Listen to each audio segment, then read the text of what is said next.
Hey, you beautiful twin flames, and welcome back to Tarot for You 444. Today I'm doing an audio, just an audio, so it's only my voice. But it's okay because I really want you to hear what I have to say about surrendering. Whoa, that's a big word, isn't it? Surrendering. Ouch. Say it 5 times fast and see if you can without making a mistake. So what I want to bring up today is this idea of surrendering into the twin flame journey. So many other people might call it detachment. I really don't like that word because when you detach from something, it's kind of like, you close off from it, you hope it stays over there, you could even say you're cutting the cords to it or something kind of like that. And when you surrender, in comparison, surrendering is more about allowing, and also it's about enabling the self to find oneself. So I want to say that again. Surrendering is about enabling the self to find oneself, okay? Now, many of you would believe the 3D mindset or consciousness understanding of finding the self. Most people would say, well, I know who I am because I know what star sign I am, and I know where I was born, and I know what my culture is, and I know what my language is, or my religion is, or, all of those things that you might associate with you. And of course, that really is your persona, and that is who you are as a body and a mind, I guess we could say. So that's kind of like the 3D version of you, where you were born and, what day you were born on, all of those interesting and wonderful things that make you who you are. But what I'm talking about is surrendering in a spiritual sense, where you are understanding that you are more than just a body and a mind. And you know that you have a soul which is really thoroughly connected to that heart space. So when you come to understand that surrendering is about surrendering into who you are and finding yourself, then you can sort of have a bit more understanding about what the twin flame journey is. So just for a moment, I want you to put your divine masculine or feminine, depending on which one you resonate with more, I want you to put them just out of your mind for the moment and concentrate on who you are. And I want you to close your eyes if you are in a safe place to do so. Obviously, if you're driving or if you are, on a forklift or something like that, don't close your eyes. But if you're in a safe space where you can close your eyes, I just want you to connect in with my voice and close your eyes. And as you close your eyes, you're going to feel that, I guess you could say, darkness, or that silence, perhaps. You might call it silence if you're on your own and you were closing your eyes. You may even see different colors, or you may see images come up in your mind. Now, I want you to understand that when you close your eyes and when you connect to your soul, there is a depth to the soul that goes beyond lifetimes, and also beyond, I don't know, if you can imagine the scope of the universe, how big that is. As you go within and get to know the real you that's connected to all things, you'll understand the depth and how deep it really is. So as you've been on the twin flame journey, you might have experienced lots of different things. You might have experienced different emotions. You might have experienced number synchronicities. You might have experienced miracles. You might have experienced, a dark night of the soul or some kind of depression. You may have even experienced a whole lot of joy as well and bliss.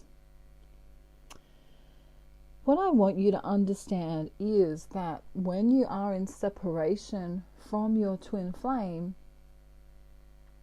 if you can take the opportunity when you are, let's say you might just be in separation because they've gone to work, or because you have different time zones, or because, you both have different karmic lives at the moment. And some of you will be in separation because your twin flame ran or you ran away from the connection.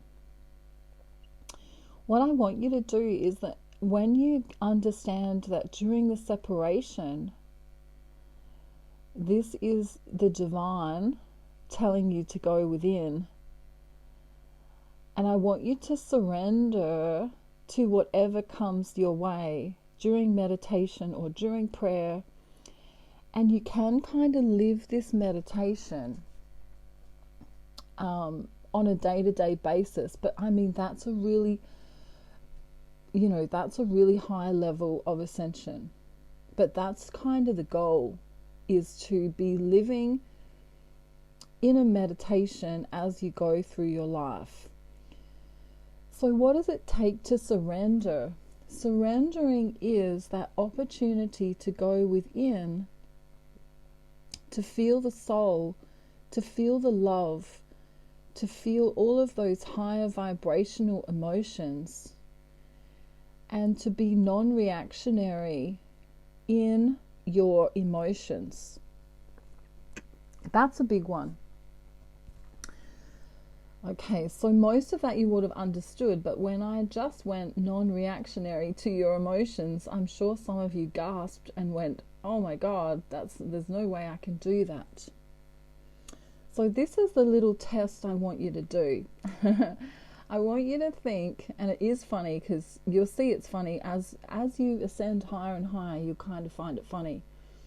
I want you to think of the last person that triggered you in your life, and this may be a co-worker or a family member or a twin flame or a soulmate. It might be your sister, your mother, your brother, your best friend.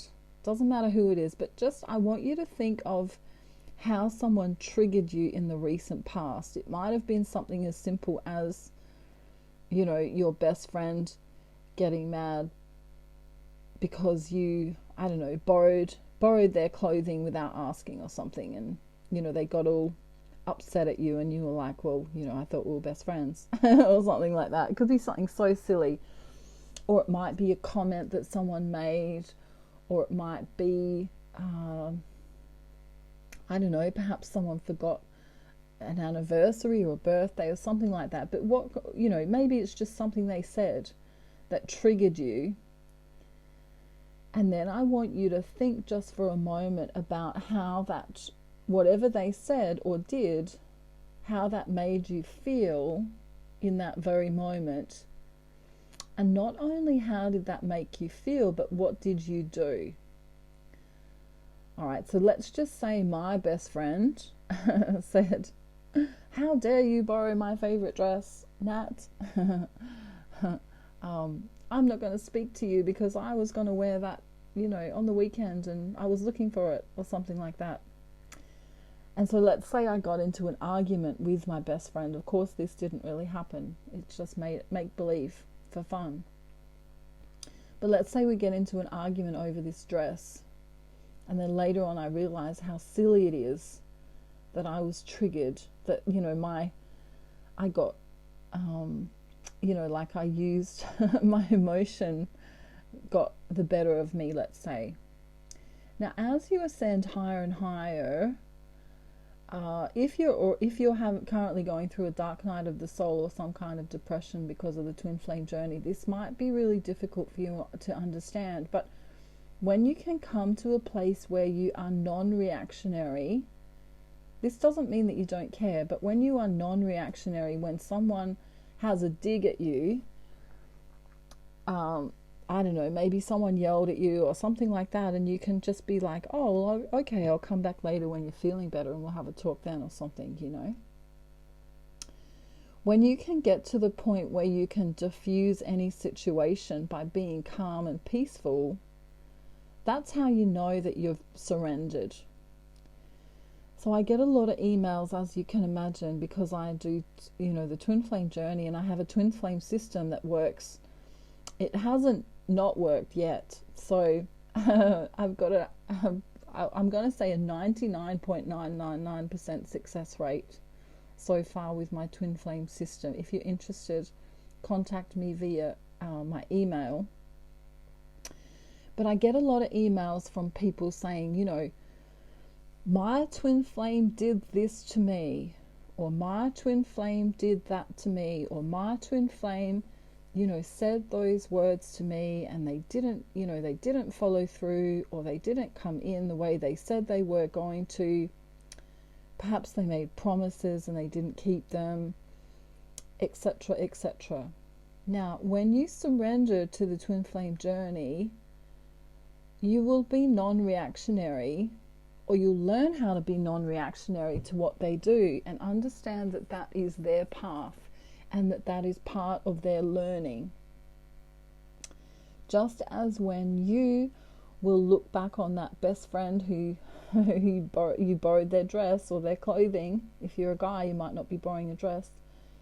Take gender how it resonates, right? But you borrowed that piece of clothing and they got angry at you, you got angry at them, had an argument, and then you regret it later on. That is a learning curve. That is when you go, well, that shouldn't have happened because it's only over a silly dress, So with the twin flame journey, the longer you're on it, you kind of understand that the more you are non-reactionary to their behavior, the better, because ultimately it's all about unconditional love. And even if they are ignoring you, even if they are saying things and promising things and not coming through with those promises, or even if they are saying things that really piss you off or trigger you in some kind of way, ultimately unconditional love means that you love them without condition.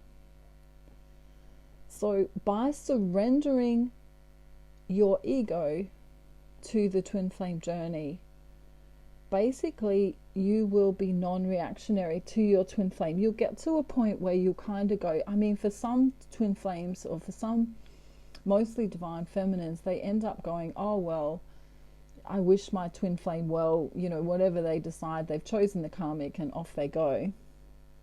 For some of you that's the case, but for others of you, you're going to get to a point where you say, well, you know what, because I love them unconditionally, I love them without condition, then I actually understand that what they're doing is part of their own learning, and it's highly connected to what I've been doing all my life. And some of the behaviors that they do may well be some of the behaviors that you have done in the past, not down to the wire, but some of them will be similar. So as you've gone through learning curves in your life, your twin flame will also go through learning curves. Now, when you surrender, let go, connect with your own soul, and understand that your ego is the only thing really blocking the connection and your codependency to the connection, then you can understand how to surrender. So you can surrender by letting go of ego. Any judgment that you have towards your twin flame needs to go. That doesn't mean that you don't have boundaries. If your twin flame is showing up in a really horrible way, it may be a false twin flame, number one, because usually twin flames are doing things out of fear and not out of spite. So if your twin flame is doing something out of spite, then it's probably not your twin flame. It's probably a false twin flame. I just want to say that right there. In fact, many false twin flames can actually be quite, I used the word psychopath the other day, which is a little bit harsh, but you know, they can be up there with that. So you'll know what I'm talking about if you've had a false twin flame. So with surrendering, you're going to be connecting in with your own soul all of the time. You're going to be trying to live a meditation all of the time. You know, even if you have to do the washing up, your 3D mindset might go, oh, I don't want to do this, but you can come into a more fifth dimensional consciousness state of mind, state of being. You can put your earphones in and listen to music while you do the housework or something like that, right? So there's always a higher path. There's always a better way. There's always a peaceful path. And that includes becoming non-reactionary with your twin flame. So if your twin flame's really mean to you, you know, by reacting to that, it's kind of pointless, apart from saying, look, you know, I don't accept that. You know, I don't want to talk to people who speak to me like that, you know, and having boundaries. But getting into an argument with someone, in fact, not just your twin flame, but with anyone, is actually quite pointless. If you're arguing with people around you, you know, whether that be co-workers or friends or, you know, people in general, that kind of means that you are in, you know, a third dimensional density of consciousness. All right. So what we're trying to aim for is fifth dimensional consciousness and above. I want to say a little bit about third dimensional consciousness, and how in general people who are living in the third dimension pretty much are non-thinkers and highly reactionary. So they will pretty much believe whatever they're told, believe whatever they read, you know, believe in, I don't know, kind of like they can be like sheep, I guess we could say. Now, fourth dimension or fourth dimensional consciousness is a place where people kind of go, I know there's something better. I'm still questioning everything. I don't exactly know what the truth is. You know, maybe there's no such thing as twin flames. Maybe it's just all in my mind. You know, that's kind of where you're stuck in the fourth dimensional consciousness. But when you go higher and come into the fifth dimensional consciousness and above, you can understand that everything kind of happens for a reason. So, you know, even if your twin flame is in a really shitty karmic relationship, you know, maybe it's not there for you to grow because you've already been there, done that, got the postcard. Maybe that's happening to your twin flame so they can grow. I gave the example of a plant the other day. You know, why would you get angry at a plant for growing in the wrong direction? You wouldn't. You would, you know, just trim it back a little bit. And I'm saying the same for your twin flame. You know, when you surrender to the journey, you understand that no matter what choice they make as a body and a mind, okay, the truth that they are the same soul as you resides within your soul. So when you surrender the idea that their mind and body are, you know, should be right next to you right now, they should be doing this, they should be doing that, you know, we're still in that judgmental space, and it's a third dimensional consciousness mindset. So I want you to come out of that, get an eagle perspective, come higher than that, and see them more like a child. You know, a child, you let a child play in a playground. You know, you give them a few little rules, right? You know, don't go down the slippery dip the wrong way, and, you know, make sure you have shoes on when you're, you know, climbing up the steps so you don't get splinters or something like that. But you let them play and do as they choose. If you want to try and force your twin flame to come to you, if you're in that desperate need for your twin flame, it's all going to backfire, because as you know, I've given the horse the other example. If you're new to my channel, you may not have heard this, but if you chase a horse down, you've got an apple in your hand, the horse is going to run away from you, even though they really want the apple, which is your love. If you stand quietly and really peaceful in the middle of the arena or in the middle of the playground and hold on to that apple, that horse is going to come to you eventually. And if you turn your back on them just a little bit, as in focus on the self, and the self, the true self, is the soul, not the mind and the body you, the soul version of you, then they are going to be chasing that apple down. Okay, so some of these concepts and understandings I teach in my twin flame system. So if you're wanting to do that, if you're wanting to get into union with your twin flame, then please contact me. And like I say, it's 99.999% effective, kind of like condoms. I think that's funny. And I can help you through that. And of course, there are payment plans. If you can't afford to pay up front, you're more than welcome to pay it off. I do have payment arrangement plans for everyone. So the thing with your twin flame is that yes, they have a mind and a body, and yes, you have a mind and a body.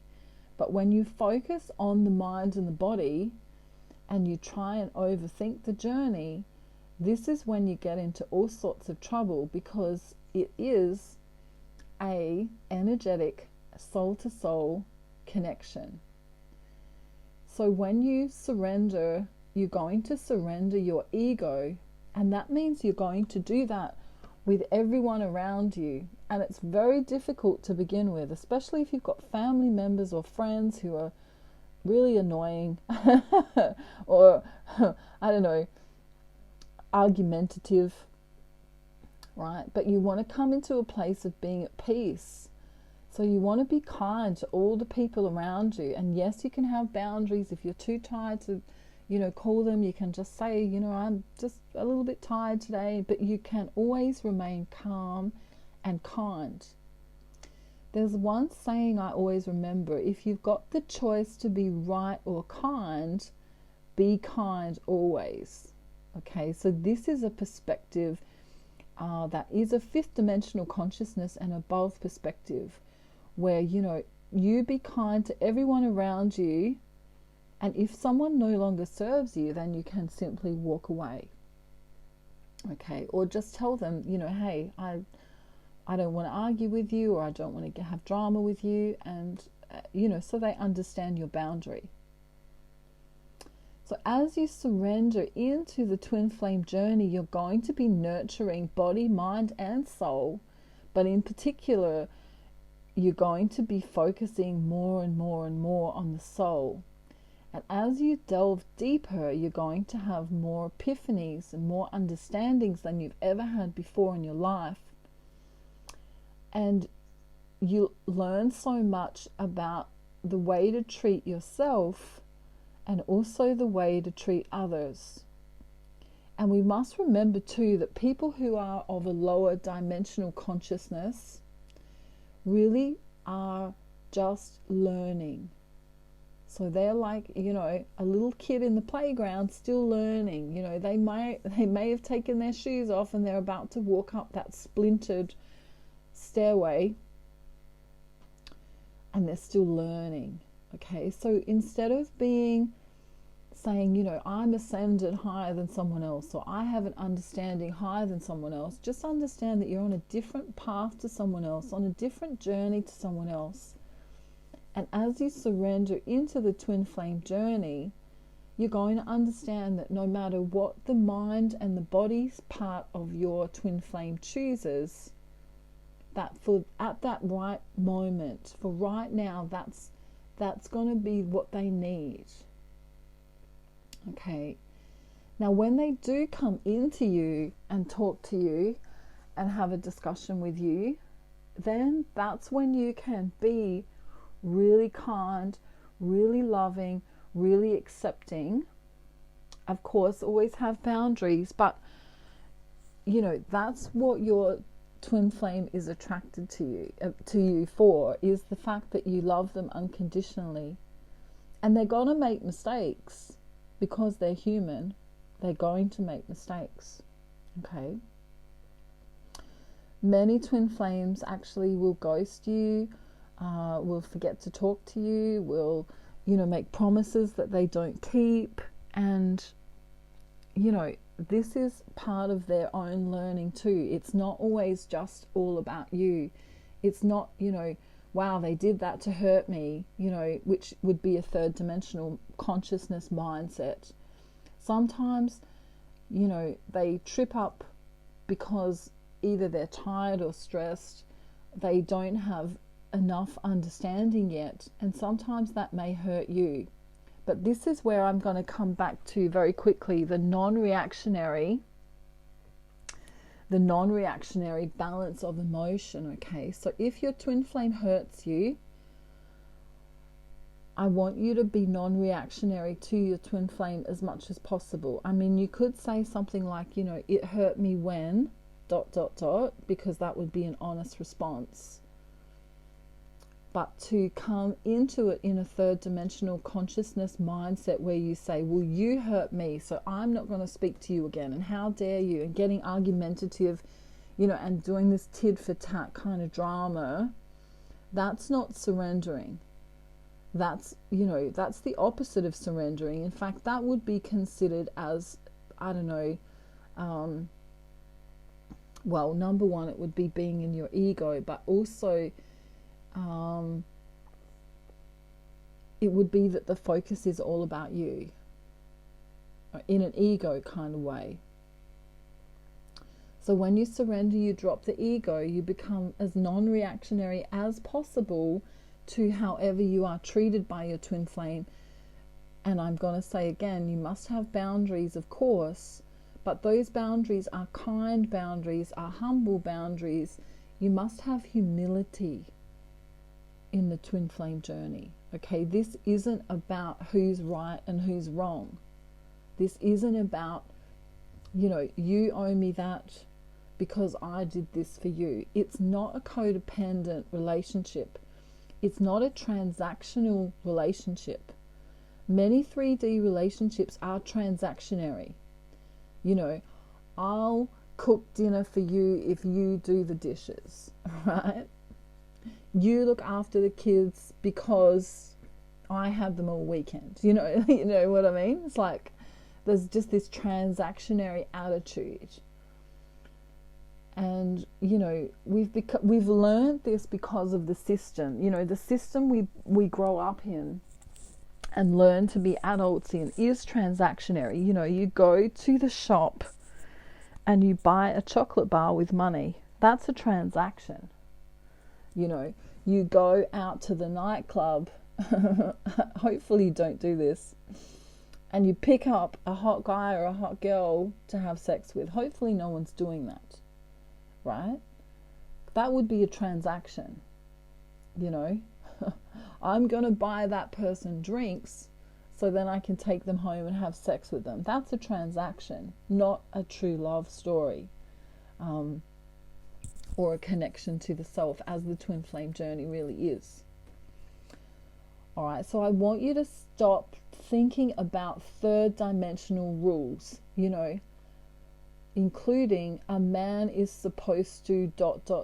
and a woman is supposed to ... All right, we want to come away from those duality kind of rules, and we want to understand that when you love someone, you'll try your best each and every time. So, you know, love is wiping someone's brow when they have sweat on it. You know, love is cooking someone a nice meal. Love is taking care of the self enough so that you have love left over to take care of someone else. Love is always kind. Love is always understanding. Love is always, as much as possible, unconditional. Okay? You may not love their behavior, but you may love them all the time. There's a really great study that was done. I'm not sure if it was in the UK or the US, but it was about boys in general. And they did a study on the way parents actually treat their young boys growing up, in coming from teenagers into adulthood. And it was really interesting when the teenagers did something wrong, and the parents said, how dare you do something wrong, you're grounded, and then shut the door and left them in their room, compared to saying that mum or dad is mad at your behavior, but I still love you. So they did this experiment where half of the boys were yelled at and got told to go to their room and they might be grounded or something like that. And then the other half of the parents did this thing where they said, look, that behavior you did was really stupid or really silly or really shocking or really irresponsible, whatever the word, whatever verbiage, whatever verb they wanted to attribute to the behavior. But they still said at the end each time, but I love you. Right? So this is something, if you've got kids, you can do. You can say, look, mum or dad always loves you, or grandma, or whoever it is, always loves you. It's your behavior that I'm upset with. And you can also add this into the twin flame journey, where you can say to your twin flame, if they're behaving in a silly way, in an irresponsible way, I always love you, always love you, but I'm disappointed in your behavior. Right? So the love never goes away. The love is always kept. Sure, you may get pissed off with your twin flame. You may be annoyed with your twin flame. You may be, disappointed, or any of those verbs you may be with your twin flame. But the fact of the matter is that you always love them anyway. And just like a child will make a mistake, so will your twin flame. And they will make many mistakes, just as you will. And having an understanding for them is what I would be calling surrendering, and really knowing, what love means. Love is that, warm hug when someone feels sad. Love is that nurturing set of words that comes when you most need them. Love is saying, are you okay? Love is offering a friend a hand, So when you can come to a place where you can drop ego enough to understand that you need love first and foremost, and as you love yourself more and more, you'll feel more and more at peace. You'll be able to sit back in a peaceful way and be non-reactionary to whatever your twin flame does. If they ghost you, you'll go, okay, well, I understand that they're going through something right now. I'm still going to hold unconditional love for them. If they speak to you in a rude way, you can do the same. You can still hold unconditional love for them. You can say, I don't like being spoken to like that, buddy. But I love you anyway. Love is forgiving. Love is kind. Love is absolutely, beautifully, wonderfully, all-encompassing. If your twin flame knows that you love them no matter what they do, some of them may take advantage of that. Yes, that's true. But others of them will go, wow, I don't think I've ever met anyone this wonderful. I don't think I've ever met anyone who just accepts me for the way I am. Maybe they've got a habit that they should kick. And you know that, and they know that, but you don't say anything to them because you understand that in divine timing, or when they're ready, they'll give it up all by themselves. Love is non-judgmental. And as you surrender into your own soul and come to know who you are as a soul, not as an ego, then you will be able to love your twin flame in the same way. The last thing I want to say today, I've gone a little bit over time, but the last thing I want to say is that how many mistakes have you made in your life? You probably can't count them all on your fingers and toes. And so I want you to see your twin flame in the same light as that. I want you to understand that they make mistakes too, and that they aren't necessarily trying to hurt you on purpose. If you're dealing with someone who is a real narcissist or a real nasty person, or someone who's very mean or condescending, that may be a false twin flame. And that topic's been coming up a little bit lately because many of you have been dealing with false twin flames. Okay, so I just want you to know that no matter where you are in the world today, I'm sending you so much love, and also my dog is barking and sending you love too. And I want you to know that you are really important. I want you to know that you are special. I want you to know that you deserve love. And I also want you to know that I am here for you if you need to reach out to me, okay? If you just need to send me an email because you're going through a hard time, you're more than welcome to do that, okay? The twin flame journey can be very lonely for many of us because it's this kind of place where not everyone understands what you're going through, all right? So I want my channel to be a safe space for twin flames, and I want my channel to be somewhere where you feel comfortable, listening and having fun and, being joyful as well.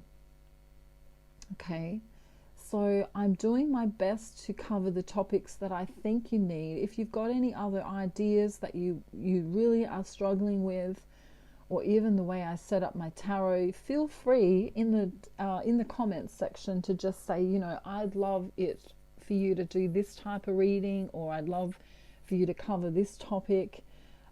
This was a topic someone asked me to cover, all about surrendering. And what I'll do is I'll put it in the Twin Flame Concepts playlist so that if you want to come back to it again, you can understand more and more, and just revisit this again anytime you like. Alrighty, so I'm sending you a beautiful, wonderful, happy, blessed day, night, afternoon, evening, or morning, wherever you are in the world. And if you need me, reach out to me. I'm more than happy to, help you with anything you need related to twin flame and or soulmate.